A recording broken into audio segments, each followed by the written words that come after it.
The mafia boss hid cameras to protect his paralyzed daughter, until he saw what the maid did in the empty hours when she thought no one was watching. Bramwell Rossi stood in his study at 3 a.m, surrounded by monitors that showed every angle of his mansion, his finger hovering over the playback button with a dread he couldn't name. The security company had installed the final camera that afternoon, transforming his home into a grid of digital eyes that never blinked, never slept, never failed to capture every moment of vulnerability his daughter would experience. He'd told himself this was protection, that any father would do the same when their child needed constant care and vigilance. But the weight in his chest suggested he was building something closer to a prison than a sanctuary. The mansion sprawled across grounds that could swallow smaller estates whole, each room decorated with wealth that stopped conversations when visitors first entered. Marble floors reflected light from chandeliers that cost more than most people earned in years, every surface gleaming with obsessive maintenance. Bramwell had acquired this property the same way he'd built his empire, through calculated moves combining legitimate business with shadowy operations. His real estate holdings stretched across the city, towers and developments bearing respectable names while generating revenue streams that never appeared in official reports. The mansion served as the crown jewel of his public image, where a successful entrepreneur lived with his daughter, far removed from basement meetings. Addie had come home from the hospital 16 months ago, carried in his arms like something made of glass that might shatter. The doctors had used careful language that couldn't hide the permanence of her condition, explaining how complications during delivery had affected her mobility.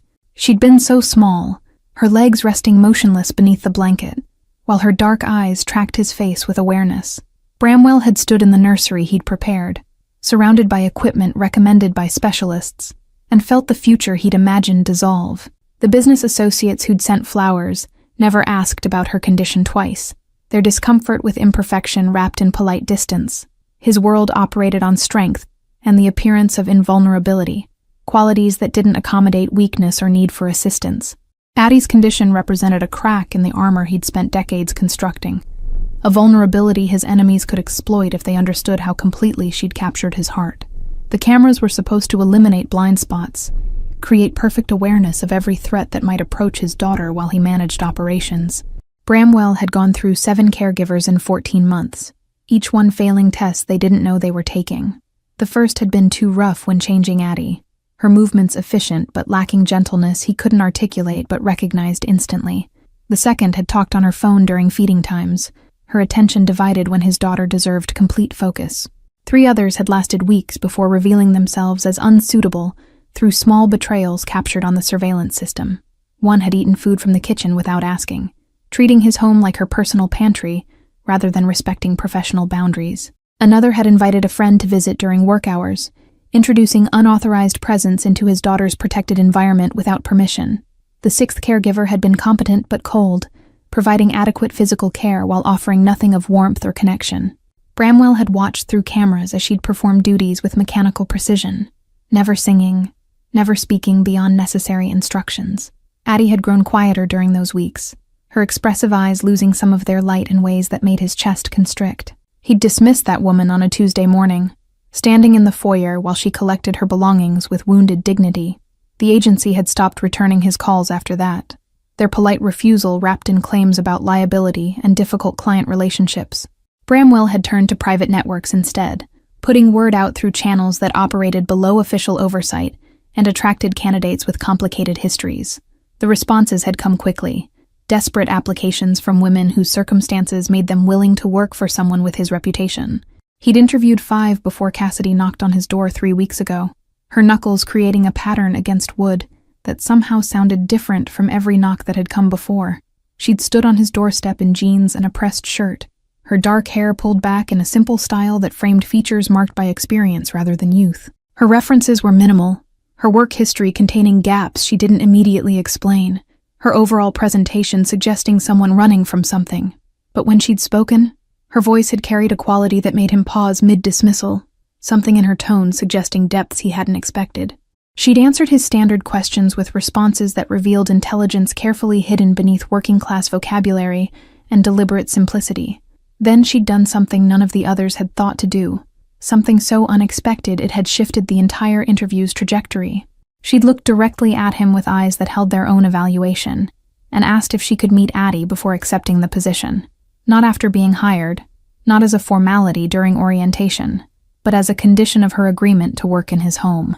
The request had caught him completely off guard, disrupting the power dynamic he'd maintained throughout every previous interview without effort. Bramwell had studied her face for signs of manipulation, searching for the angle that would reveal this as strategy rather than genuine interest. But Cassidy had simply waited, her posture relaxed, her expression open, offering no explanation that might undermine the simplicity of her request. He'd led her upstairs to the nursery where Addie spent most of her waking hours, surrounded by toys she rarely touched and equipment that assisted her limited mobility. His daughter had been lying on the padded mat where the previous caregiver had left her, her gaze fixed on the ceiling with the patient stillness she'd developed over months of immobility. Cassidy had entered the room and immediately dropped to the floor, lowering herself until she was at eye level with Addie rather than towering above her. The gesture had been so natural, so instinctive, that Bramwell had felt something shift in his chest before he could prevent the reaction. Cassidy had introduced herself to Addie in a soft voice that carried none of the bright falseness adults often used with children, speaking to her as a person rather than a problem to be managed. She'd asked permission before touching Addie's hand, waiting for some sign of acceptance before making physical contact.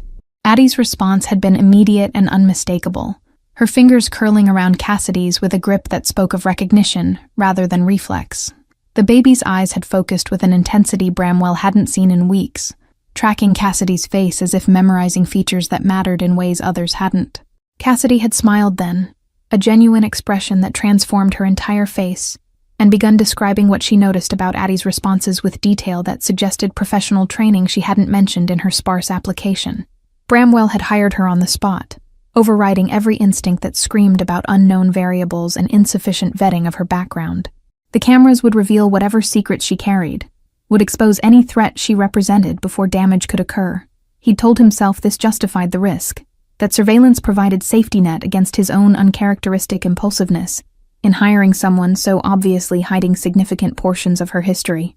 Cassidy had arrived for her first official day on a morning when rain streaked the windows in patterns that blurred the manicured grounds beyond. She'd knocked at precisely 7 o'clock, her punctuality suggesting discipline that contradicted her casual presentation and working-class background. Bramwell had opened the door to find her standing with a small backpack and an expression of quiet determination that made him wonder what she'd overcome just to reach his doorstep. He'd shown her through the mansion's main floor, pointing out rooms she'd need to access in areas that remained strictly off-limits. The West Wing housed his private office, and the security center where monitors displayed every camera feed in real-time surveillance. She'd nodded at each instruction without asking questions that might reveal curiosity about aspects of his life beyond Addie's care, her focus remaining narrowly professional. The tour had ended in Addie's nursery, where morning light filled the space with a warmth the rest of the house seemed to lack. Cassidy had set her backpack down and immediately gone to Addie, repeating the floor-level greeting that had characterized their first meeting. She'd begun her routine with a naturalness that suggested years of experience, checking Addie's comfort, assessing her mood, engaging her attention with gentle conversation that required no verbal response. Bramwell had lingered in the doorway longer than intended, watching Cassidy work with a competence that went beyond basic caregiving into something approaching artistry. She'd sung while organizing Addie's clothes, her voice carrying melodies he hadn't heard in years, songs his own mother had sung when he was young. The unexpected connection to his past had created discomfort he couldn't name, a sense that this woman was bringing elements into his home that had been deliberately excluded. He'd forced himself to leave, to return to his office where legitimate business demanded attention, and the morning's meetings required his strategic mind. But throughout conference calls and contract reviews, part of his awareness had remained fixed on the monitors showing Cassidy's activities. She'd moved through caregiving tasks with efficiency that freed time for what appeared to be her true focus, engaging Addie in ways that treated her as a participant rather than a passive recipient of care. Bramwell had watched her pull a small notebook from her backpack and begin writing observations about Addie's responses to different stimuli. She'd documented which toys captured attention, which sounds produced smiles, which movements seemed to cause discomfort that needed addressing. The level of detail suggested someone trained in developmental assessment or therapeutic techniques, skills far beyond what a simple domestic employee would possess or need for basic childcare duties. Over the following days, the notebook had grown thick with entries that Cassidy reviewed before each interaction with Addie. She'd begun adapting her approach based on patterns she'd identified, positioning toys at specific angles that maximized Addie's ability to interact with them. She'd introduced textured materials during playtime, letting Addie explore different sensations that seemed to spark increasing engagement and curiosity. The most striking change had come in Addie herself, who'd begun vocalizing more frequently in Cassidy's presence than she had in months. The baby's sounds weren't words yet, but they carried intention and emotion that had been largely absent during previous caregivers' tenures. She'd started reaching for objects with greater determination, her upper body strength visibly increasing as Cassidy encouraged movements that built muscle and coordination. Bramwell had found himself spending more time reviewing footage than conducting business, his attention captured by scenes playing out in his daughter's room. He'd watched Cassidy massage Addie's legs with a technique that looked professionally trained, her hands moving in patterns that suggested knowledge of therapeutic practice. The massage sessions lasted 20 minutes twice daily, Cassidy maintaining conversation throughout that kept Addie engaged and distracted from any discomfort the manipulation might cause. The discovery of Cassidy's technique had raised new questions about her background and the training she'd clearly received, but never mentioned during her interview. Physical therapy wasn't something learned casually, wasn't a skill acquired without formal education and supervised practice. The gap between what she'd presented and what she clearly knew had widened into a chasm that demanded explanation, even as results with Addie made him reluctant to disrupt their developing routine. 3 weeks into Cassidy's employment, Bramwell had noticed her leaving items in rooms beyond the nursery, small signs of presence that suggested growing comfort. A sweater draped over the library chair, a book left on the kitchen counter, personal belongings gradually spreading through spaces she'd initially treated with cautious respect. The territorial expansion had triggered alarms in his mind about boundaries and professional distance that needed maintaining regardless of her effectiveness with Addie. He'd mentioned this during their first face-to-face conversation beyond initial instructions, catching her in the hallway as she returned from the market. Cassidy had apologized immediately, gathering her scattered possessions with embarrassment that seemed genuine rather than performed. But in collecting her things, she'd pulled items from the library table that included a photograph Bramwell hadn't seen her bring into the house, an image that froze his breath in his chest when he glimpsed it. The photograph showed a young man in his early 20s, his features bearing enough similarity to Cassidy to mark him as family. He stood beside what looked like a medical facility, his smile wide despite surroundings that suggested ongoing treatment or therapy. Something about the image triggered recognition in Bramwell's mind, a nagging sense that he'd encountered this face before, in contexts that had nothing to do with domestic employees or their personal histories. Cassidy had snatched the photograph back quickly, tucking it into her backpack with protective haste that confirmed its importance to her. But not before Bramwell had noticed the address written on the back, in careful handwriting, numbers and street name, identifying a location in the city's eastern district. That neighborhood carried associations with his business operations, territories where his legitimate holdings bordered areas controlled through less official means that kept competition properly managed and revenue streams protected from interference. The coincidence seemed too precise to dismiss, too specifically connected to his world to represent random chance or innocent explanation. Bramwell had let Cassidy retreat without pressing for details, but his mind had already begun cataloging possibilities and running calculations. That evening, after Addie had been settled for sleep and Cassidy had departed for her own residence, he'd pulled up records that connected addresses to names and names to histories his organization maintained for operational security. The search had taken less than 30 minutes to reveal connections that rearranged everything he'd assumed about his daughter's caregiver and her motivations. The address on the photograph belonged to a rehabilitation facility that specialized in long-term recovery from traumatic injuries. The young man in the picture was Marcus Webb, Cassidy's younger brother, who'd been admitted 14 months ago following an incident that had left him with injuries requiring extensive ongoing treatment. The incident's details were documented in reports Bramwell kept for situations requiring his direct awareness and approval for organizational response. Marcus Webb had been present during a dispute between competing factions over territory in the Eastern District, caught in crossfire that had nothing to do with him personally. He'd been working security for a business that operated in the contested zone, simply standing at his post when violence had erupted around him in ways his training couldn't have anticipated or prevented. Bramwell's people hadn't been directly responsible for the shooting, but they'd been involved in the broader conflict that had created the conditions. The realization settled in his stomach like poisoned weight, understanding crystallizing that Cassidy's presence in his home wasn't the coincidence he'd initially accepted. She'd come seeking something, access or revenge or leverage, her competence with Addie potentially serving purposes that had nothing to do with caregiving and everything to do with settling scores his world had created in her life. The monitors in Bramwell's office became an obsession that consumed hours he should have dedicated to business operations requiring his strategic oversight. He'd begun reviewing footage with forensic intensity, searching for evidence of Cassidy's true intentions beyond the caregiving that appeared so flawlessly executed. Every interaction with Addie was analyzed for signs of manipulation, every moment alone in rooms scrutinized for suspicious behavior that would confirm his growing paranoia about her hidden agenda and ultimate goals. But the surveillance revealed nothing that supported his suspicions, only deepening the mystery of what Cassidy actually wanted from her position in his household. She'd never entered his office or attempted to access areas beyond her legitimate responsibilities, never searched through documents or photographed anything that might provide intelligence value. Her focus remained entirely on Addie, her attention never wavering toward the aspects of his home that would interest someone gathering information for leverage or planning retaliation. Bramwell had watched her read stories to Addie with animated voices that made his daughter's eyes shine with delight and engagement. She'd created elaborate games that encouraged reaching and grasping, building upper body strength through play that disguised therapeutic exercise as entertainment. The notebook she maintained had expanded to include sketches of Addie's progress, visual documentation of incremental improvements that careful observation revealed, even when dramatic changes remained absent from day-to-day reality. One recording showed Cassidy singing lullabies while rocking Addie to sleep, her voice carrying aching tenderness that seemed to transcend professional duty. She'd stroked Addie's hair with gentle repetition, her expression unguarded in the assumed privacy of the darkened nursery.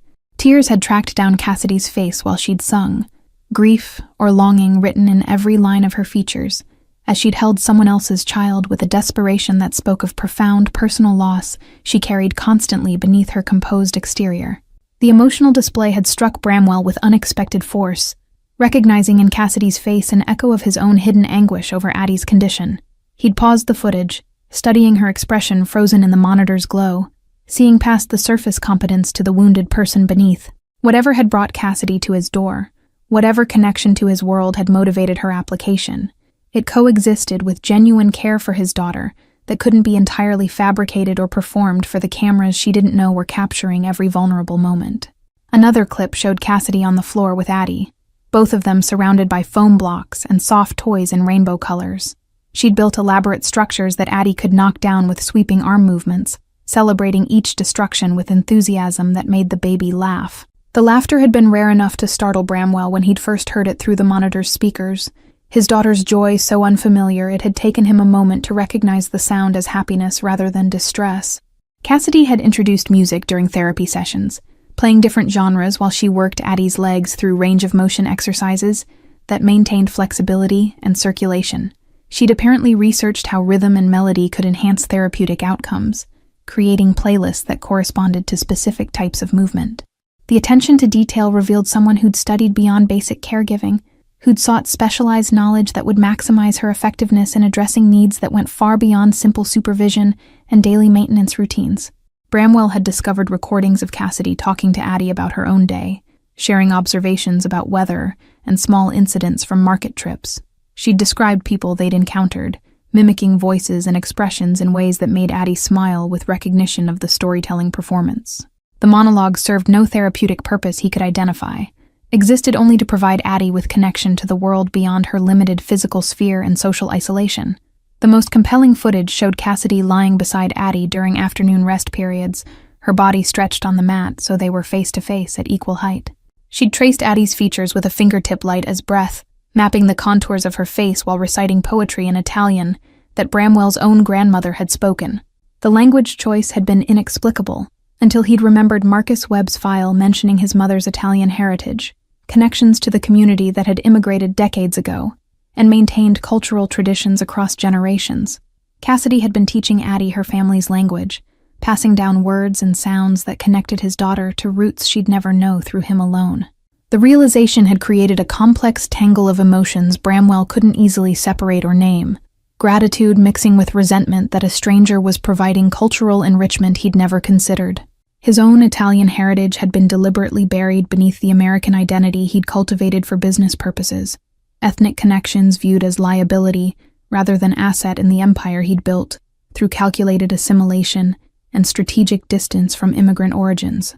He'd watched Cassidy read to Addie from children's books, her dramatic interpretations transforming simple stories into theatrical performances that held his daughter's complete attention. She'd used different voices for each character, acting out scenes with exaggerated gestures that made narrative come alive. The books she'd chosen weren't from Addie's existing collection, but ones she'd purchased herself, titles that focused on characters overcoming obstacles and finding strength through persistence and courage. The thematic pattern wasn't subtle, wasn't coincidental in its consistent message about resilience and determination, despite circumstances that seemed limiting. Cassidy was telling Addie stories about her own potential, building a narrative foundation that framed her condition as challenge rather than definition. The psychological groundwork being laid would shape how his daughter understood herself for years to come, forming self-concept during the crucial early period when identity first coalesced around experience and reflected perception from caregivers. Bramwell had found footage of Cassidy creating art projects with materials that accommodated Addie's physical limitations while encouraging creative expression. Finger painting became full-palm exploration of texture and color, the mess containing sensory learning that traditional approaches would have minimized. She'd hung Addie's creations on the nursery walls, creating a gallery that celebrated every attempt regardless of aesthetic outcome, teaching that value existed in the trying rather than requiring perfect execution or conventional beauty standards. The surveillance had captured a moment when Cassidy had received a phone call that clearly delivered difficult news about something in her personal life. She'd stepped into the hallway for privacy, her voice low, but her distress visible in body language that broadcast emotional impact. The conversation had lasted less than 3 minutes before she'd ended the call and returned to the nursery, her composed mask sliding back into place with visible effort that suggested years of practice, hiding pain from observation. She'd picked up Addie and held her close, seeking comfort from the child she was supposed to be caring for, rather than vice versa. The role reversal had lasted only seconds before Cassidy had caught herself and resumed professional boundaries, but the slip had revealed the depth of her need for connection and the isolation she inhabited.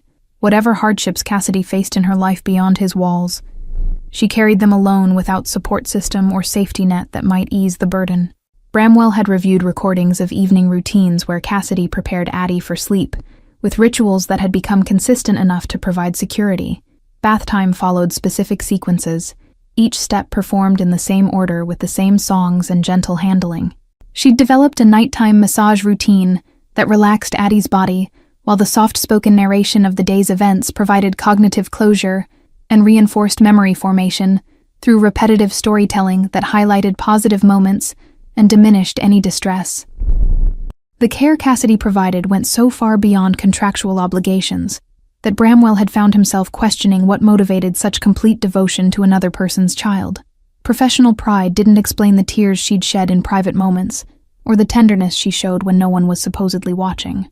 Compensation certainly couldn't account for the emotional investment visible in every interaction, the way she'd integrated Addie into her heart, rather than simply performing required duties with competent detachment. His investigation into her background had expanded beyond the initial discovery about Marcus, pulling records that revealed a life marked by loss and struggle that had honed rather than broken her. Cassidy had lost her mother to cancer 3 years ago, her father to a construction accident before that, leaving her solely responsible for Marcus's care when the shooting had shattered his body and obliterated the future he'd been building. The medical bills were astronomical, the rehabilitation facility's monthly costs exceeding anything ordinary employment could cover, without multiple jobs and desperate financial acrobatics. The salary Bramwell paid was generous by conventional standards, but barely adequate against the debt she was attempting to manage through sheer determination. He'd found evidence of her working night shifts at a diner before taking this position, supplementing inadequate income through sleep deprivation and relentless hustle. The job with him had apparently allowed her to quit the restaurant work, but the financial pressure remained visible in the worn clothing she wore and the careful way she made every dollar stretch beyond reasonable expectations. Bramwell had returned to the library on a Thursday afternoon, seeking a contract that required his signature before the evening's deadline. The leather chair where he usually worked held Cassidy's forgotten sweater, the gray cardigan she'd been wearing that morning when the weather had been cooler than the afternoon's warmth. He'd picked it up intending to set it aside, but something had fallen from the pocket, landing on the Persian rug with a soft thud that drew his attention downward. The leather journal was small enough to fit in a palm, its cover worn from repeated handling and years of use. Bramwell had known immediately he shouldn't open it, that whatever private thoughts it contained deserved the respect of remaining unread by unauthorized eyes. But the need to understand Cassidy's true motivations had overridden ethical considerations that might have stopped him in different circumstances, justifying the invasion as necessary security measures rather than simple curiosity about the woman who'd become indispensable to his daughter's happiness. The first pages contained sketches of Marcus at various stages of his recovery, medical notes written in margins beside drawings that captured his deterioration and slow rebuilding. Cassidy had documented every setback and minor victory, creating a visual diary of her brother's journey through pain toward uncertain future. Her handwriting grew shaky in entries describing the worst days, when infection had threatened his life, or despair had made him refuse treatment that offered the only possibility of eventual independence. Later pages shifted to observations about Addie, the transition marked by a date that corresponded to Cassidy's first day in Bramwell's household. She'd written about the baby's responses with clinical precision that revealed her therapeutic training hadn't been informal or accidental.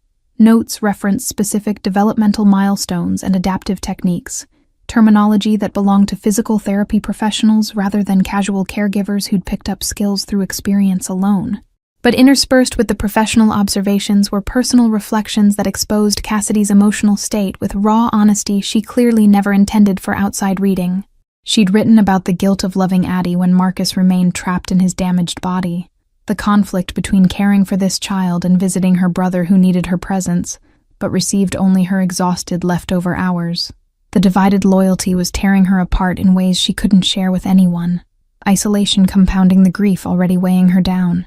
One entry described her decision to seek employment with Bramwell specifically, the calculated choice to enter the home of someone whose organization had created the circumstances that destroyed her brother's future.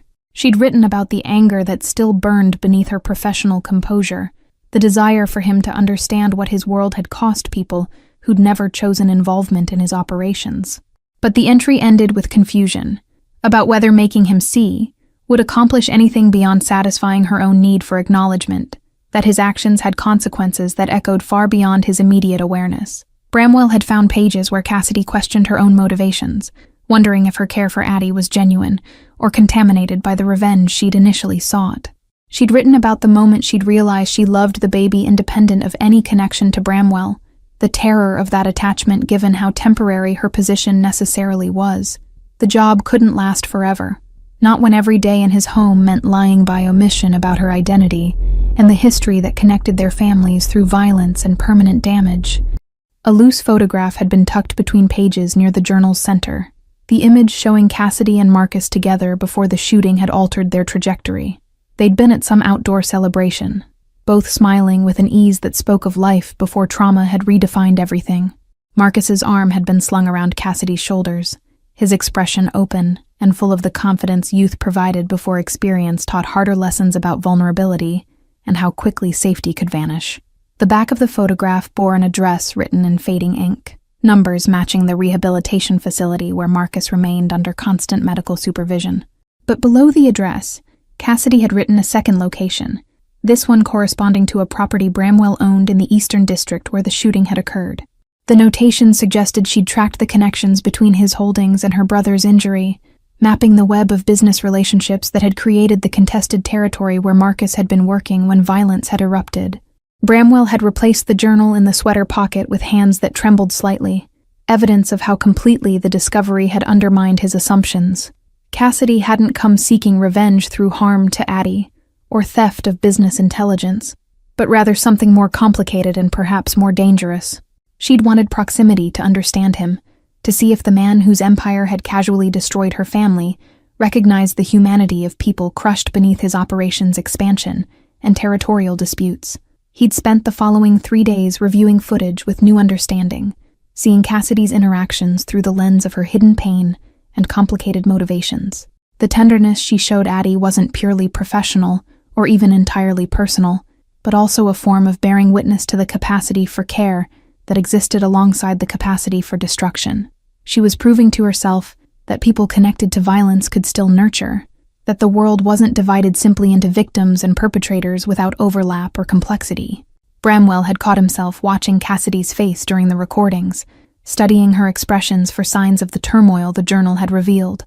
She masked her feelings with remarkable effectiveness, her professional demeanor rarely cracking to expose the grief and anger churning underneath. But small moments betrayed her, brief flashes of pain that crossed her features when she thought herself unobserved, tension in her shoulders that spoke of exhaustion, beyond the physical demands of caregiving responsibilities. The surveillance had captured a morning when Cassidy had arrived with redness around her eyes, suggesting recent tears, her movements slightly slower than her usual efficient pace. She'd gone directly to Addie and held her close, seeking the comfort the baby provided simply through her warm weight and absolute acceptance. Cassidy had whispered something too quiet for the microphone to capture, her lips moving against Addie's hair in what might have been prayer or confession, or simply the release of words that couldn't be contained any longer.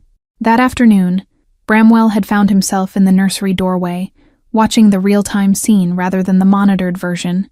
Drawn by impulse, he didn't examine too closely. Cassidy had been reading to Addie from a new book about a young bird learning to fly despite damaged wings, the metaphor so obvious it bordered on painful. Her voice had carried layers of meaning beyond the simple story, inflecting words with weight that spoke to her own struggles and damaged hopes. She'd looked up and seen him standing there, her expression shifting through surprise into careful neutrality that hid whatever reaction his presence had triggered. The moment had stretched between them, heavy with all the unspoken knowledge Bramwell carried about her history and true identity. He'd wanted to confront her about the journal, about Marcus and the rehabilitation facility, and the real reason she'd knocked on his door, but the words had stuck in his throat when he'd seen how Addie had turned at the sound of his footsteps. His daughter had reached toward him with both arms extended, a gesture of inclusion she'd started making since Cassidy had been modeling interactive behaviors, but her eyes had immediately returned to Cassidy's face, checking for the woman's presence with an anxiety that suggested she'd learned people disappeared without warning. The attachment between them had grown so complete that Addie's security now depended on Cassidy's continued presence, creating a vulnerability Bramwell hadn't anticipated when he'd hired her. He'd retreated without speaking, the weight of his knowledge about Cassidy's motives, combining with awareness of how essential she'd become to Addie's well-being. The surveillance system that was supposed to provide protection and control had instead revealed a situation far more complicated than simple employee oversight. Cassidy's care was genuine despite her initial intentions, but those intentions still existed beneath the surface, unresolved anger waiting to manifest in ways he couldn't predict or prevent through monitoring alone. That evening, Bramwell had made a decision that went against every instinct his world had cultivated over decades of surviving through paranoia and preemptive action. He would continue employing Cassidy without confronting her about the journal or his knowledge of her connection to Marcus's injury, allowing the situation to develop naturally rather than forcing a confrontation that might destroy what she'd built with Addie. The choice felt dangerous and foolish, trusting someone with hidden motives to remain in his home, with access to his daughter. But the alternative meant dismissing the only person who'd brought light back into Addie's eyes, the only caregiver who'd treated his daughter as someone with potential rather than merely limitations. The surveillance would continue, would document any shift in Cassidy's behavior that suggested threat to his family. He'd watch and wait, prepared to act if necessary, but hoping that somehow the genuine care he'd witnessed would prove stronger than the revenge she'd initially sought when entering his world. The manila envelope had arrived on a Monday morning, delivered by courier to Bramwell's office downtown rather than the mansion where such packages normally appeared. His assistant had placed it on his desk with the rest of the day's correspondence, nothing about its exterior suggesting the disruption its contents would create. But when he'd opened it during a rare quiet moment between meetings, photographs had spilled across the polished wood surface like evidence at a crime scene, black and white images that captured Cassidy in contexts that had nothing to do with caregiving. The surveillance wasn't his own, but clearly professional, taken by someone who'd been following Cassidy during her off hours when she left his employment for the night. She'd been photographed entering the rehabilitation facility where Marcus resided, her face showing exhaustion she never displayed in Addie's presence. Other images showed her at a diner in the Eastern District, sitting across from men whose faces Bramwell recognized from his organization's lower operational levels, people who handled street-level business that kept his empire's foundation intact through enforcement and collection activities. A typed note had accompanied the photographs, unsigned but clearly from someone within his own network who'd taken initiative to investigate the woman caring for his daughter. The message was brief and pointed, noting that Cassidy had been asking questions about the shooting that injured her brother, specifically about who'd given orders that led to the confrontation. She'd been careful, indirect, but her interest in the incident had been persistent enough to raise concerns among people who understood that curiosity about such matters often preceded retaliation or cooperation with law enforcement. Bramwell had felt ice spread through his chest, recognizing the danger Cassidy had placed herself in through her investigation into his operations. The men she'd been questioning weren't people who tolerated perceived threats, weren't employees who'd consider her youth or grief as mitigating factors against suspected betrayal. If they decided she represented risk to the organization, her connection to his daughter wouldn't necessarily protect her from consequences that came swiftly and permanently to those deemed problematic. He'd gathered the photographs and returned them to the envelope, his mind already calculating responses to a situation that had escalated beyond his control. Cassidy had been more active in seeking answers than the journal had suggested, her presence in his home only one aspect of a broader campaign to understand the violence that had destroyed her family. The discovery meant he could no longer maintain passive observation, couldn't simply watch through cameras while she potentially drew danger toward herself and, by extension, toward Addie. That evening, Bramwell had waited in the entrance hall for Cassidy's arrival, positioning himself where she couldn't avoid the conversation he'd been postponing for weeks. She'd knocked at her usual time, entering with the backpack she carried, and the professional smile she wore like armor against the world. But the smile had faltered when she'd seen him standing there instead of retreating to his office, her body language shifting into defensive readiness that confirmed she'd been expecting this confrontation eventually. He'd held up the envelope without opening it, letting her see the courier markings that indicated its professional origin rather than accidental discovery. Cassidy's face had drained of color, her hands gripping the backpack straps with enough force to whiten her knuckles.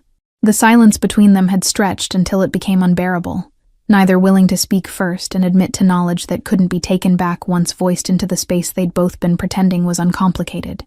Bramwell had broken first, his voice colder than he'd intended when he'd asked what she thought she was accomplishing by questioning his people about events she couldn't change.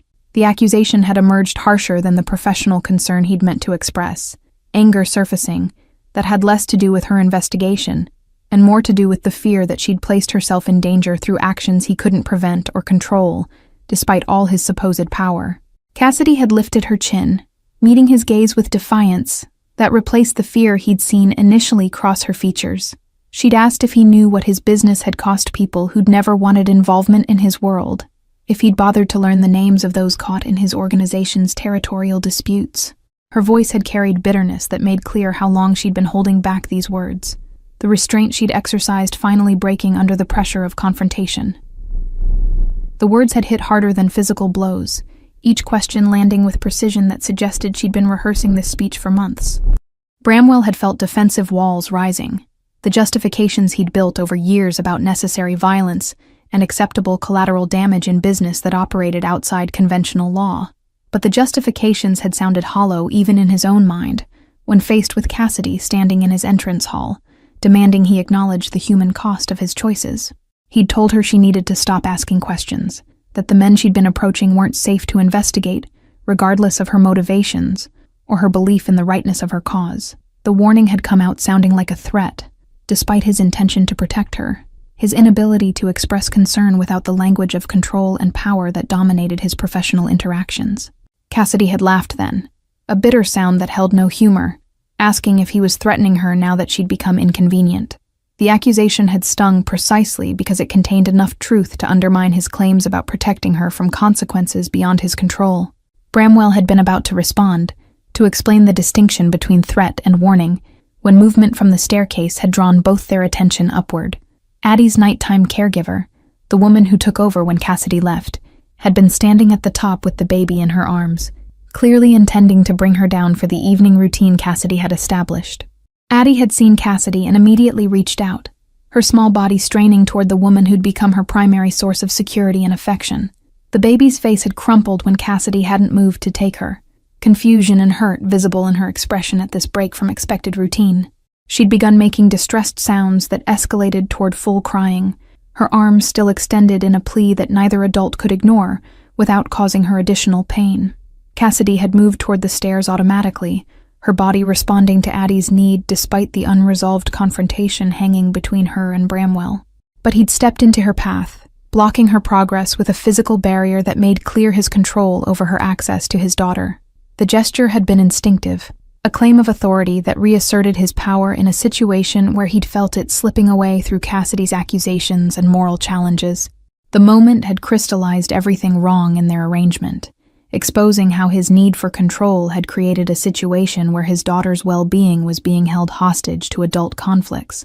Cassidy had looked at him with an expression that combined pity and disgust, seeing through his action to the fear and inadequacy it attempted to conceal.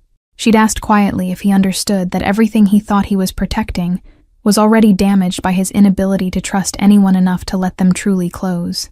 Bramwell had felt the truth of her words like physical impact, recognition that his surveillance and suspicion had created the exact isolation he'd been trying to prevent. Addie's crying had grown louder, her distress feeding on the tension between the two adults she depended on for different aspects of her care and emotional security. The sound had cut through his defensive anger, forcing him to choose between maintaining his position and responding to his daughter's immediate need. He'd stepped aside, allowing Cassidy to pass and climb the stairs to where Addie was being held by the temporary caregiver. The baby had practically launched herself into Cassidy's arms, her crying subsiding into hiccuping relief the moment she'd felt the familiar embrace. Cassidy had held her close, murmuring reassurances that everything was all right, her voice steady despite the trembling Bramwell could see in her shoulders from his position below. The temporary caregiver had retreated without being dismissed, clearly uncomfortable with the tension she'd walked into and eager to escape whatever confrontation was unfolding. Bramwell had been left standing at the base of the stairs watching Cassidy comfort his daughter, seeing how completely Addie had transferred her trust and primary attachment to someone he'd hired without understanding the emotional consequences. The depth of his daughter's need for Cassidy was undeniable, written in every line of her body as she clung to the woman who'd become her anchor. Cassidy had looked down at him over Addie's head, her expression unreadable in the entrance hall's dramatic lighting that cast half her face in shadow. She'd told him she'd finish Addie's bedtime routine, and then they could continue their conversation, the statement carrying authority that reversed their employer-employee dynamic completely. She'd climbed the remaining stairs without waiting for his permission or agreement, claiming temporary custody of the situation and his daughter, through the simple assertion that Addie's needs superseded their conflict.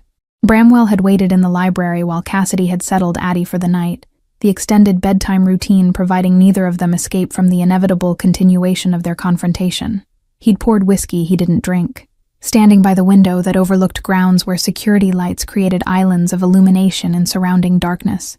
The estate that usually felt like a fortress suddenly seemed like a prison of his own construction, walls designed to keep threats out, but actually keeping him isolated from genuine human connection. When Cassidy had finally appeared in the library doorway, her face showed the exhaustion of someone who'd been maintaining impossible facades for too long. She'd refused his gesture toward the chairs, remaining standing in a posture that suggested she expected this conversation to end with her dismissal, and had already prepared herself for that loss. Bramwell had recognized the defensive positioning, the way she'd braced for impact that her experience had taught her to anticipate from people who held power over her circumstances and employment. He'd asked her directly what she'd wanted when she'd first knocked on his door, bypassing any pretense that they could continue their previous arrangement without addressing the foundations of deception it had been built upon. Cassidy had met his question with her own, asking if he remembered Marcus Webb, or if the young man's injury had been too insignificant to register among the casualties his business operations created regularly. The counter-question had been a challenge and an accusation, demanding he acknowledge her brother's humanity before she'd answer anything about her own motivations or initial intentions. Bramwell had admitted he'd found her journal, that he'd known about Marcus for weeks, while watching her care for Addie with tenderness that seemed to contradict the anger she must have been carrying. The confession had been tactical, establishing that his knowledge was comprehensive, rather than based solely on the photographs delivered that morning. But it had also been surrender of sorts, acknowledging his own violation of her privacy, while expecting her to confess her deceptions in return, creating a strange parody in their mutual betrayals.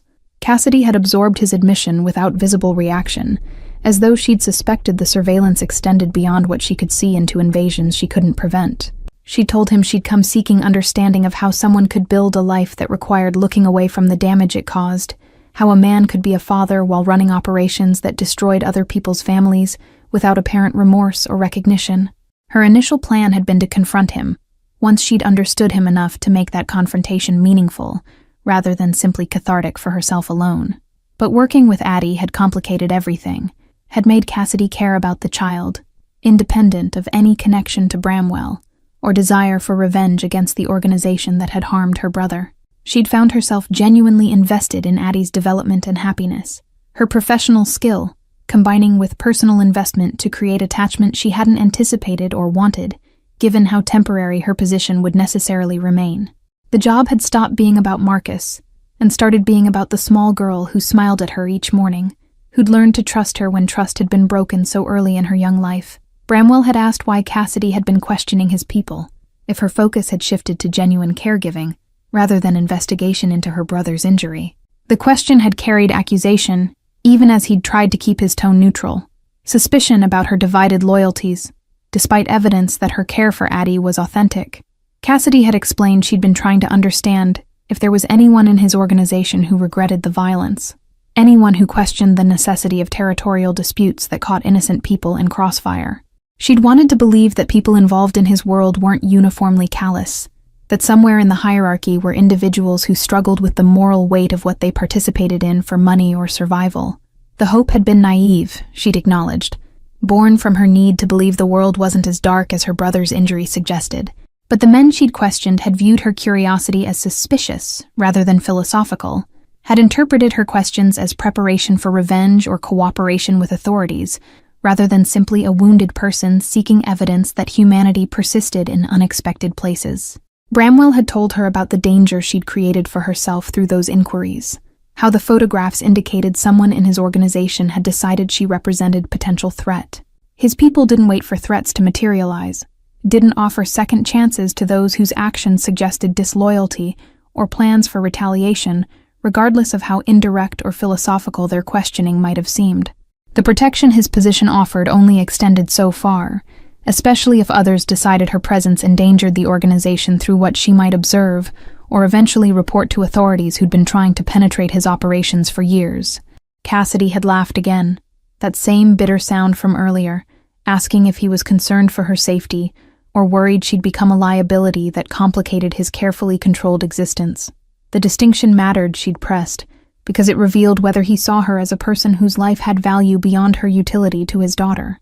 Bramwell had found himself unable to answer with the quick assurance the question demanded, recognizing that his motivations were indeed mixed between genuine concern and self-interested worry about complications her situation introduced into his carefully managed world.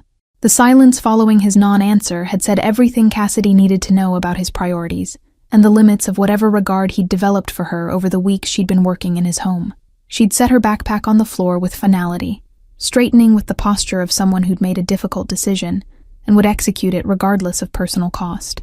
She'd told him she'd finish out the week to give him time to find suitable replacement, but that she couldn't continue in a position where her value was purely transactional and her safety was secondary to his organizational concerns and reputation management. Bramwell had felt panic rise in his throat, unexpected and overwhelming, at the prospect of Cassidy leaving and taking with her all the progress Addie had made under her care. He'd tried to articulate that her assessment of his concern was incomplete, that he did care about her well-being beyond her utility to his daughter, but the words had come out clumsy and unconvincing even to his own ears. His emotional vocabulary was too limited, too corrupted by years of viewing relationships through transactional lenses that reduced people to assets or threats, without space for complexity that characterized genuine human connection. Cassidy had picked up her backpack and moved toward the door, clearly done with conversation that was circling without resolution or movement toward understanding. But she'd paused at the threshold, looking back with an expression that held something like sympathy mixed with her disappointment. She'd told him he was exactly what she'd expected when she'd first come seeking him out, exactly the kind of man who could look at the world he'd created and see only his own reflection, instead of recognizing the shadows his empire cast across other people's lives and futures. The assessment had landed with devastating accuracy, stripping away the justifications Bramwell had maintained about necessary violence and acceptable costs in pursuit of building something that would outlast him. Cassidy had seen through to the moral emptiness he'd been protecting through surveillance and control, the way he'd isolated himself so completely that even his daughter only accessed him through monitored feeds, rather than direct engagement and physical presence. She'd identified the fundamental problem that all his wealth and power couldn't solve, the human deficit that no amount of security could compensate for, or cameras could document without exposing it. She'd left without waiting for response, her footsteps echoing through the mansion as she'd walked toward the entrance and the life she maintained beyond his walls. Bramwell had remained in the library listening to the sound of the front door closing, the quiet click, somehow thunderous in the silence it left behind. The house had felt emptier than it had even in the worst days after he'd brought Addie home from the hospital, the absence of Cassidy's presence already palpable despite her promise to return for the remaining days of the week. He'd returned to his office and pulled up the surveillance feeds, searching for comfort in the familiar routine of observation and monitoring. But the screen showed only empty rooms and silent hallways, nothing of substance to watch or analyze without Cassidy and Addie present, to provide the human element that made the monitoring feel purposeful rather than voyeuristic. The cameras captured everything except what mattered, documented surfaces without accessing the depths where real connection occurred beyond the reach of his technological control systems. The following morning, Cassidy had arrived precisely on time, her professional mask firmly in place as though their confrontation had never occurred. She'd greeted Bramwell with cool politeness that maintained boundaries while fulfilling the letter of her employment agreement for the remaining days she'd committed to working. Addie had responded to her arrival with evident joy that neither adult could witness without understanding what would be lost when Cassidy's departure became permanent at the week's end. Bramwell had watched through his monitors as Cassidy had gone through her routines with Addie, noting how nothing in her care had changed despite the knowledge that this was temporary now rather than ongoing. She'd maintained the same gentle patience, the same creative engagement, the same tender attention that had characterized her work from the beginning. But something had shifted in the energy between them that even the cameras could capture, a sadness underlying every interaction that spoke to goodbyes, already being mourned before they'd been officially said. Friday arrived with rain that matched the heaviness settling in Bramwell's chest, each hour bringing him closer to Cassidy's final departure from his home and Addie's life. He'd spent the week attempting to find replacement caregivers, conducting interviews with candidates who possessed impressive credentials, but lacked the indefinable quality that made Cassidy irreplaceable in ways he couldn't articulate to the agencies sending applicants. Each conversation had ended with him finding reasons to disqualify perfectly adequate professionals, recognizing he was sabotaging his own search because no one could measure up to standards he couldn't properly define or explain. Addie had sensed something wrong despite being too young to understand the concept of permanent goodbye, her normally bright demeanor clouded by anxiety that manifested in increased clinginess toward Cassidy. She'd cried when Cassidy had set her down to prepare lunch, reaching desperately for the woman who'd become her primary source of security and emotional regulation. The distress had been painful to witness through the monitors, Bramwell seeing his daughter's fear of abandonment playing out in real time, while he remained powerless in his office reviewing contracts that suddenly seemed meaningless compared to the crisis unfolding upstairs. That afternoon, he'd found himself standing outside Addie's room, listening to Cassidy sing the Italian lullabies that had become part of their daily routine together. Her voice had carried tremors that suggested she was fighting tears while maintaining composure for the child in her arms. Professional mask cracking under emotional weight she could no longer fully contain. The song had ended with silence more profound than simple absence of sound, a void that seemed to swallow all the warmth his home had accumulated during Cassidy's brief tenure within these walls. Bramwell had retreated to his office and made a decision that went against every principle of control and calculated strategy his success had been built upon over decades. He'd accessed financial records tracing back to the shooting that had injured Marcus, pulling up names of everyone involved in the territorial dispute that had created the conditions for that violence. The list had been longer than he'd remembered, encompassing more people across more levels of his organization than he'd realized participated in decisions that had seemed routine at the time they'd been made. Among the names was his own, his signature on documents authorizing the expansion into the Eastern District that had triggered the conflict between competing factions. He'd approved the operations knowing they'd likely result in confrontations, accepting violence as inevitable cost of growth and market control. But he'd never followed up on the casualties, never asked about the people caught in crossfire that wasn't aimed at them specifically, but had destroyed their futures nonetheless through pure proximity to conflicts they hadn't chosen or understood before impact changed everything. The recognition of his own culpability sat heavy in his chest, different from the abstract acknowledgement he'd carried before seeing Marcus's face in Cassidy's photograph and hearing her describe her brother's slow recovery from injuries that would mark him permanently. Abstract casualties had been easy to file away as unfortunate but necessary, statistics that didn't require emotional processing or moral reckoning. But Marcus Webb had become real through Cassidy's grief, had acquired humanity that made Bramwell's previous dismissal of such damage feel like the moral failure it actually was, rather than simply pragmatic business calculation. He'd spent hours that evening constructing something unprecedented in his professional history, a plan that involved actual accountability rather than damage control or image management. The framework included financial compensation for Marcus's ongoing care, arrangements for rehabilitation that extended beyond what standard insurance covered, and creation of oversight that would prevent similar incidents from occurring without his direct awareness and approval. But the plan felt inadequate even as he'd drafted it, too transactional to address the deeper harm his operations had caused across years of prioritizing expansion over consideration of human costs that seemed abstract when they didn't have faces or names or sisters who mourned them. When Cassidy had finished Addie's bedtime routine and descended the stairs for the last time as his employee, Bramwell had been waiting in the entrance hall with the folder containing everything he'd assembled. She'd paused on the bottom step, her backpack over her shoulder and her expression carefully neutral as she'd prepared to deliver whatever final words she'd rehearsed for this goodbye. But he'd spoken first, asking if she'd give him one more hour before leaving permanently, if she'd allow him to show her something that might change her understanding of his response to their confrontation and her brother's situation. Cassidy had hesitated, clearly torn between desire to escape cleanly and curiosity about what he could possibly offer that would matter after everything that had already been said. The calculation had played across her features visibly, her exhaustion making it harder to maintain the masks that usually hid her decision-making process from outside observation. Finally, she'd nodded, setting her backpack down with the weariness of someone who'd already emotionally departed, but couldn't quite resist this final chapter before closing the book on her time in his home completely. Bramwell had led her to his office, the space she'd never been invited to enter during all her weeks of employment in his household. The monitors still displayed their feeds from cameras throughout the mansion, including the nursery where Addie slept under the temporary caregiver's supervision. He'd seen Cassidy's gaze track across the screens, understanding dawning about the extent of surveillance she'd been subject to without her knowledge or consent, every private moment captured and preserved for his review and analysis. The violation was written clearly on her face, the betrayal of privacy that went beyond normal security into something approaching obsessive control over every aspect of his household environment.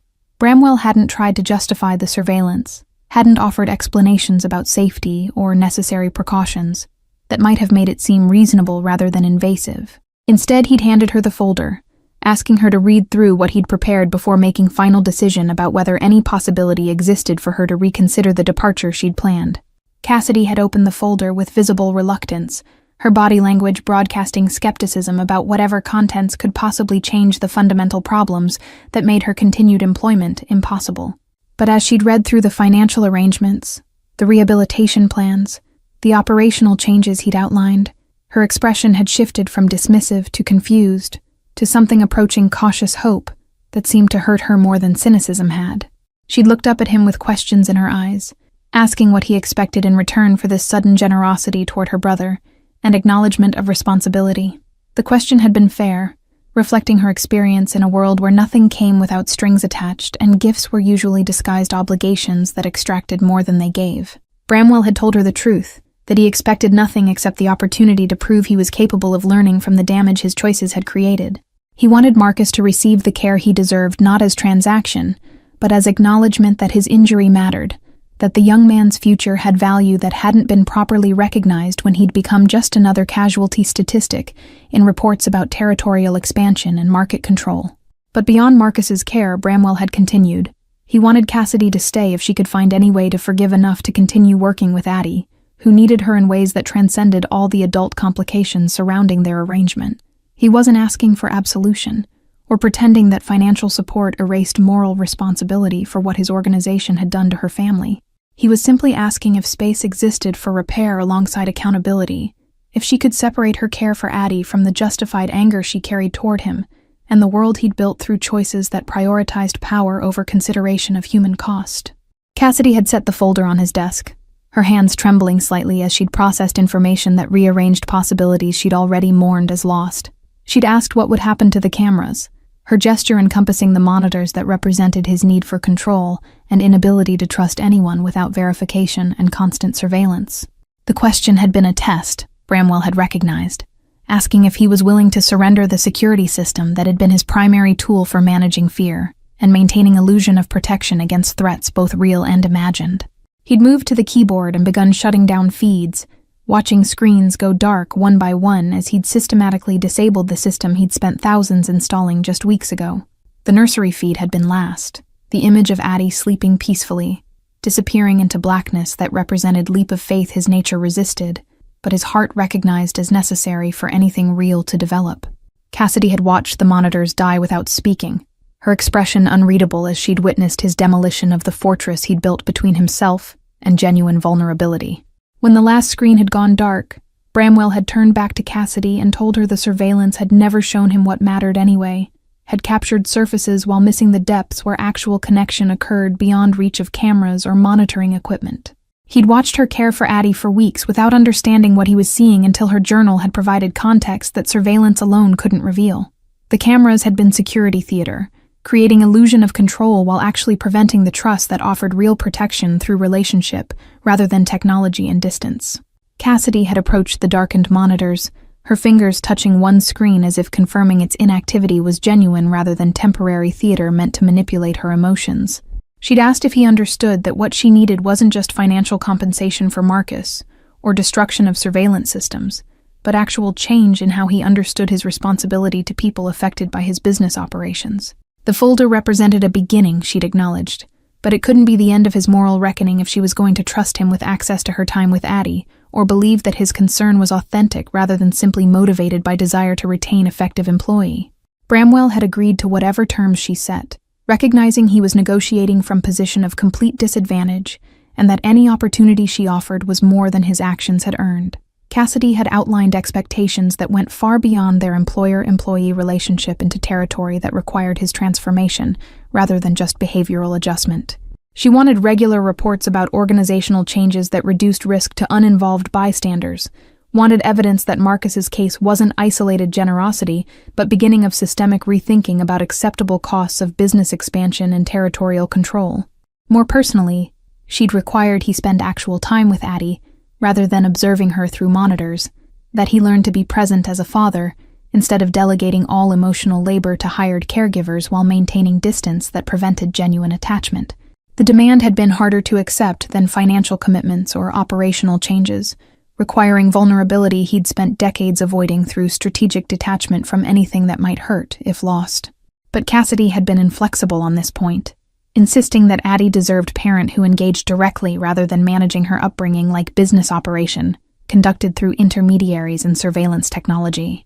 The negotiations had extended past midnight, both of them exhausted but unwilling to leave details undefined that might create future conflicts or misunderstandings about expectations. When they'd finally reached agreement that felt sustainable, Cassidy had retrieved her backpack from the entrance hall where she'd left it hours earlier. But instead of departing, she'd asked if she could check on Addie one final time that evening, her need to confirm the baby slept peacefully, overriding her own exhaustion and desire to escape into sleep that might process everything that had shifted so dramatically in single evening. The dismantling of the surveillance system had been completed over the weekend by the same security company that had installed it, their technicians clearly confused by the reversal, but professional enough not to question clients who paid premium rates for installation and removal within weeks. Bramwell had stood in the emptied security room watching them remove the final pieces of equipment, the space transforming from command center to ordinary office that would need new purpose, now that monitoring was no longer his primary occupation. The loss of the cameras had created anxiety he hadn't anticipated, sudden vulnerability to threats he could no longer track or prevent through constant awareness of every corner of his environment. But the anxiety had been matched by unexpected relief, freedom from the exhausting vigilance that had consumed hours each day without actually making him feel safer or more in control. He'd realized the surveillance had been feeding his paranoia, rather than alleviating it, each camera creating new things to worry about and scrutinize, rather than providing the security it had promised. Living without the monitors forced him to trust his own judgment, and more frighteningly, to trust Cassidy without verification of her every action and interaction with his daughter throughout the day. Monday morning had brought Cassidy back to work under the new arrangement they'd negotiated, her arrival carrying different energy now that employment was choice, rather than desperate financial necessity. She'd greeted him with cautious warmth that acknowledged their complicated history, while moving forward with intention to build something different from what had existed before.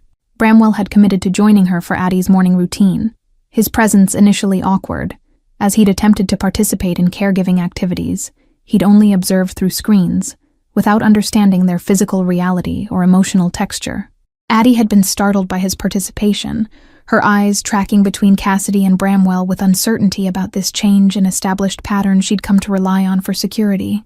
But Cassidy had guided him through the routine with patience that made space for his inexperience without judgment, her instructions clear, and her expectations reasonable for someone learning to be present rather than simply observing from distance. He'd fumbled through diaper changes and feeding, his expensive suits entirely inappropriate for the messy reality of infant care that couldn't be delegated without losing essential aspects of the parent-child relationship. The first week had been humbling in ways Bramwell hadn't experienced since his early career, when he'd been building rather than managing his empire through subordinates and intermediaries. He'd discovered muscles that ached from carrying Addie, patience he didn't know he possessed when she'd fussed during routine tasks, tenderness that emerged when she'd finally smiled at him with recognition, rather than polite tolerance. Cassidy had documented his progress in her notebook alongside Addie's development, creating parallel narratives of growth that intertwined father and daughter in shared journey toward connection neither had known was possible. The rehabilitation facility where Marcus resided had received first payment from the account Bramwell had established, the funds accompanied by letter from him personally acknowledging his organization's role in creating circumstances that led to the shooting. He'd offered no excuses or justifications, simply statement of responsibility and commitment to supporting Marcus's recovery through whatever resources were needed.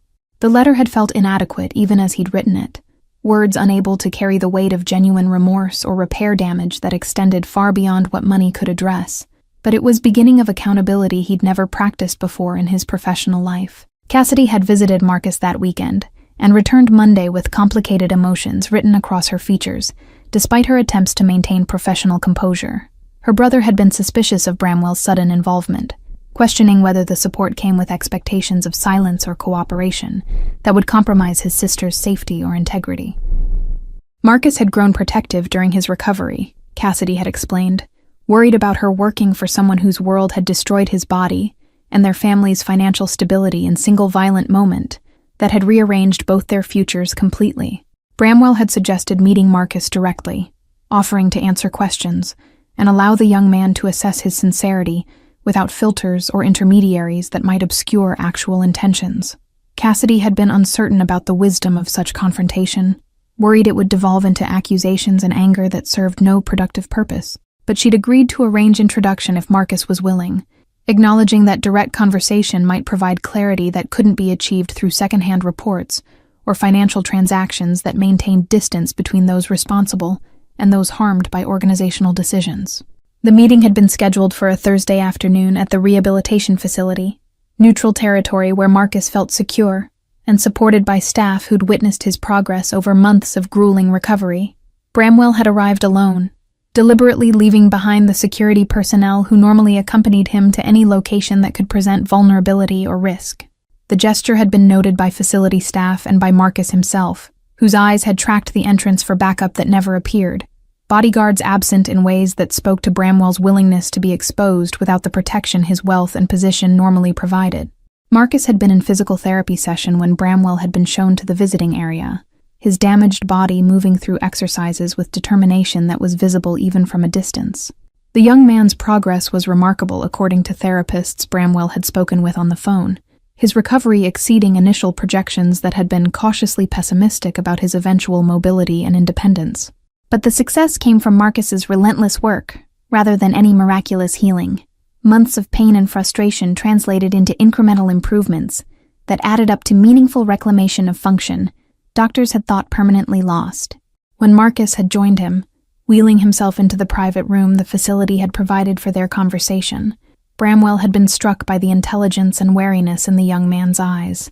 This wasn't someone who'd been broken by his experience, but rather someone who'd been forged harder by it, steel refined in fires that would have destroyed lesser spirits. Marcus had greeted him with cool politeness that made clear this meeting was being granted as favor to Cassidy, rather than because Marcus sought anything from the man whose organization had destroyed his previous life trajectory and aspirations. Bramwell had spoken plainly about his responsibility for creating conditions that led to the shooting, explaining the territorial expansion decisions without attempting to minimize their consequences or present them as unfortunate accidents beyond anyone's control. He'd detailed the operational changes he was implementing to prevent similar incidents, transparency about his business. Marcus clearly hadn't expected from someone in his position. The honesty seemed to catch Marcus off guard, disrupting the adversarial dynamic he'd prepared for in favor of conversation that acknowledged shared reality. Neither could change, but both could learn from moving forward. Marcus had asked what Bramwell wanted from this accountability, whether the financial support came with expectations of Marcus's silence or Cassidy's continued loyalty, despite justified anger about his organization's role in their family's suffering. The question had been direct in ways Bramwell's usual business negotiations never allowed, cutting through polite fictions to core issues about power and obligation. Bramwell had assured him the support was unconditional, that Cassidy's employment remained her choice without pressure to remain in position, that required daily interaction with someone whose world had caused such profound damage. The conversation had extended beyond the scheduled hour, both men discovering unexpected common ground in their protective feelings toward Cassidy and their recognition of her strength despite circumstances that would have justified collapse. Marcus had shared stories about their childhood, the ways Cassidy had essentially raised him after their parents' deaths, her sacrifice of her own educational and career aspirations to ensure he had opportunities she'd surrendered. The picture Marcus painted revealed depths to Cassidy's character that surveillance had never captured, and her own reticence hadn't disclosed. History of selflessness that explained her capacity for love, that transcended circumstances that should have fostered only bitterness. Before Bramwell had departed, Marcus had said something that stayed with him during the drive back to the mansion and through the sleepless night that followed. He'd told Bramwell that Cassidy had spent her whole life taking care of people who needed her, that maybe what she deserved was someone who took care of her for once, instead of the other way around. The statement had been both observation and challenge, Marcus setting expectations for how his sister should be treated moving forward by anyone who wanted meaningful place in her life, beyond simple employment arrangement.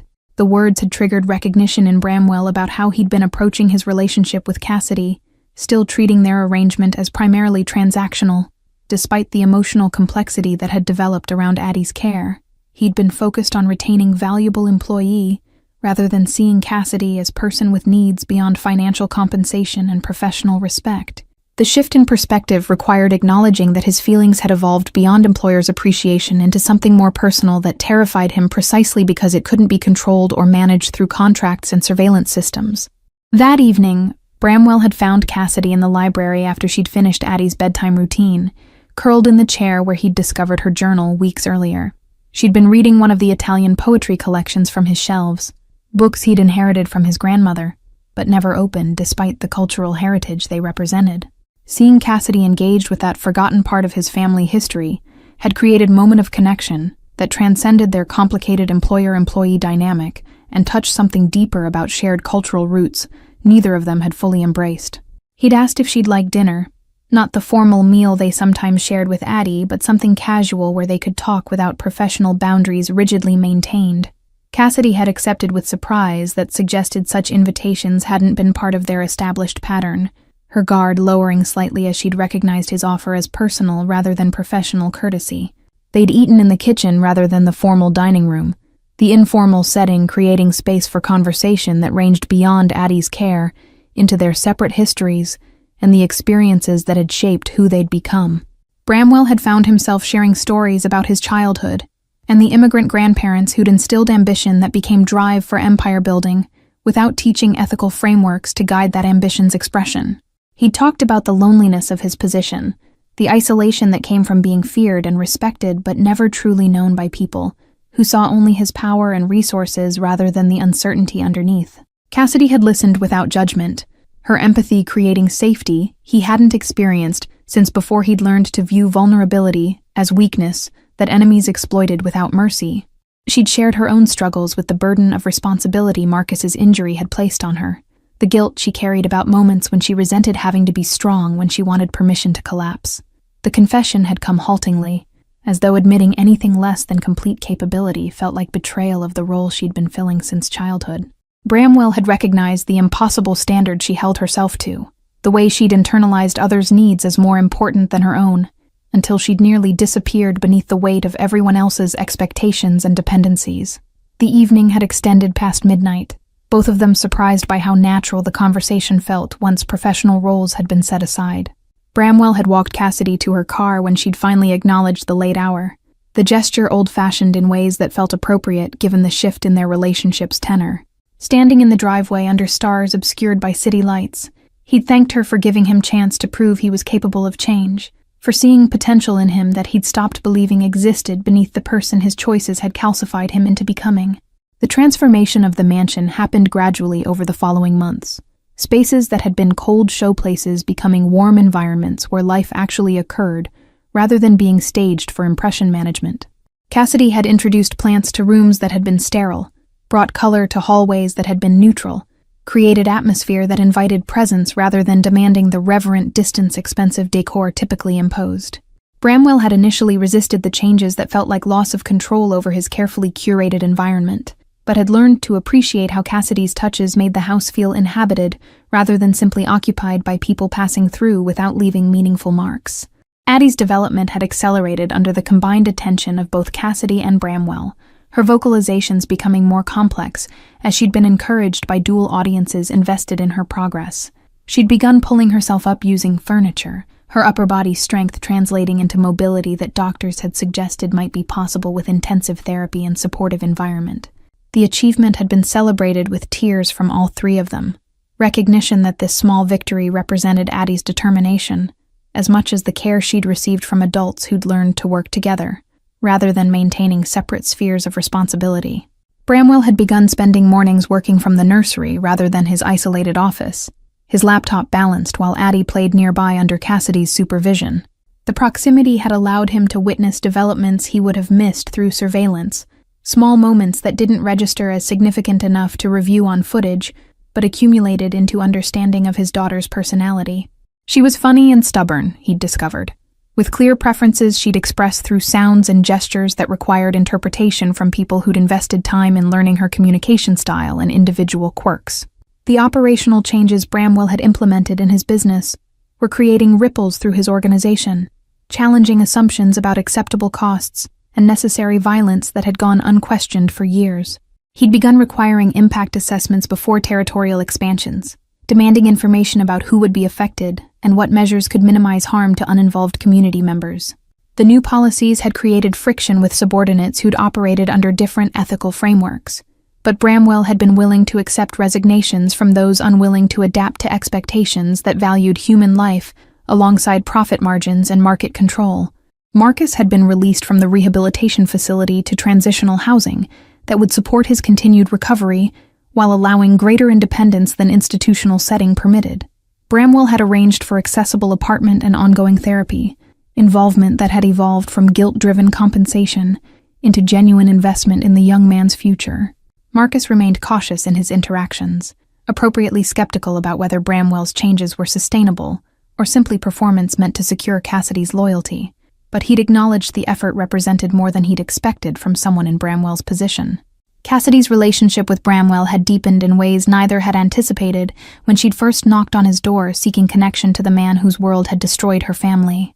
The anger that had motivated her initial employment had been complicated by growing affection for both Addie and, more surprisingly, for Bramwell himself, as he'd revealed capacity for growth she'd thought his years of moral compromise had eliminated. She'd found herself falling for someone she'd planned to hate. The complexity of that emotional reality, creating internal conflict about whether loving him meant betraying Marcus, or whether humans could contain contradictions without being hypocrites. One evening in late spring, Bramwell had asked Cassidy to join him in the garden that sprawled behind the mansion, grounds that had been professionally maintained but never actually used by anyone who lived there. He'd had outdoor furniture arranged in an area overlooking fountain that provided white noise privacy from potential eavesdroppers, even though the surveillance system no longer existed to record private conversations. The gesture toward privacy had been noted by Cassidy, who'd followed him outside with curiosity, tempered by wariness about conversations held in deliberately isolated settings away from Addie's needs that might interrupt. Bramwell had told her he'd been thinking about family, and what that word meant beyond biological connection or legal obligation, how the past months had taught him that family was constructed through choice and daily commitment, rather than simply inherited through circumstance. He'd watched her build family with Addie through patient care and genuine love, had learned from her example that relationships were actions rather than feelings, verbs rather than nouns that required continuous conscious effort. The speech had been longer than he'd intended, nervous energy making him verbose when he'd meant to be concise and direct. What he'd been trying to articulate, he'd finally managed, was that he'd like to ask her to become family officially, rather than just functionally, to marry him, not because convention demanded it, but because he wanted legal recognition of the bond that had developed between them, despite all the reasons it shouldn't exist. The proposal had been awkward, lacking the smooth confidence he typically brought to important negotiations, his vulnerability visible in ways that made the question genuine rather than strategic move designed to secure valuable asset or solve logistical problem about Addie's care. Cassidy had been silent long enough that Bramwell had started preparing for rejection, his mind already cataloging how they'd navigate continued working relationship after she'd declined his offer. But when she'd finally spoken, her answer had been yes, wrapped in conditions that made clear what kind of marriage she was agreeing to enter. She wanted partnership with equal voice in decisions, wanted integration into his life that went beyond convenient arrangement for Addie's benefit, wanted honesty, even when truth was uncomfortable, or reflected badly on choices he'd made in his business operations that she'd become morally entangled with through their relationship. The wedding had been small, held in the mansion's garden with only Marcus and a handful of others present to witness their vows.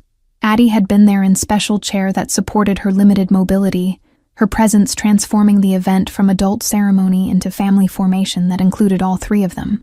The child had vocalized during the vows, her sounds interpreted as approval by everyone present, participation that added levity to otherwise solemn occasion.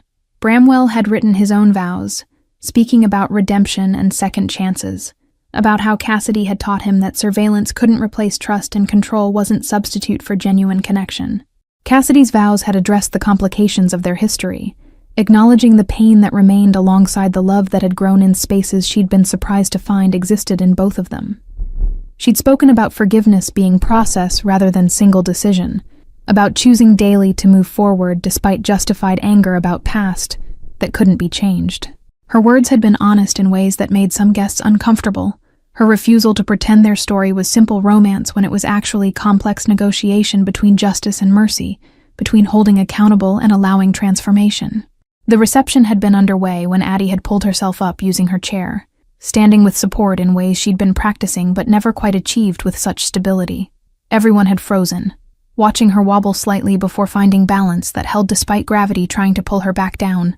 She'd taken one step, then another, moving toward where Cassidy and Bramwell stood together watching their daughter accomplish what doctors had said would require years of additional therapy if it became possible at all. The room had erupted in cheers that Addie had responded to with a smile of pure triumph, her awareness that she'd done something remarkable visible in her expression. She'd reached Cassidy and Bramwell and wrapped her small arms around both their legs, holding on while they'd knelt to embrace her properly.